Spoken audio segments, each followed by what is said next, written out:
is that forever now? Yeah, I hope so. Right, because you beat it in there and now it'll dry or cool off. This is bent and it's also it's thicker there on the end, so I'm gonna have to. So it'll never ever come I'll out. have to fix that. And look at now, it's already cooling off around the rim there. That looks wickedly, wickedly hot.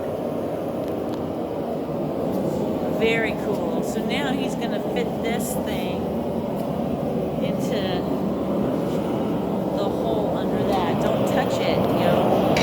That's not smart. Don't touch the hot stuff.